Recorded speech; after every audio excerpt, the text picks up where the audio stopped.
шинжлэх ухааны технологийн их сургуулийн геолог уулуурхаан сургуулийн гидрогеологийн багш профессор Боишиг байна. За усны тухай ялангуяа усны гарал үүсэл тэр дотроо газрын доорх ус яаж бүрэлдэж бий болдгийм бэ гэдэг талаар товчхон тайлбар өгөхийг бодъё.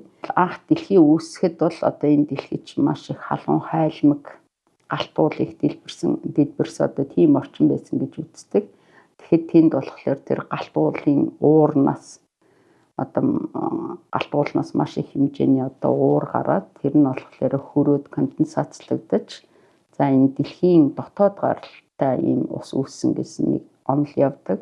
За нөгөө онол нь болохоор сансраас гарал үүсэлтэй гэж. За сансрын биетүүд одоо дэлхийдээ мөргөлдөх үед ингээд ус авчирсан гэж бас үздэг. За мөн ялангуяа карбонатлаг гэж ярьдаг одоо нүүрс зөрөгч агуулсан солируд бол усыг бас маш их агуулдаг. Энийг бол сүүлийн судалгаанууд бол баталж байгаа. За мөн сүүлд одууд ч гэсэн маш их хэмжээний усны мөс агуулдаг гэсэн. Тэгэхээр ерөөсөө дэлхий дээр ус бол хоёр янзаар ирсэн гэж. Одоо сүүлийн үед бол эрдэмтэд болохоор энэ хоёрыг хоёулангийг нь бол авч үздэг. Шашинд болохоор одоо бүх төрлийн шашнуудад болохоор усыг бол юу гэж ярьдаг вэ гэхээр хий, чиг, тоос ус сансраас ирсэн гэж үздэг.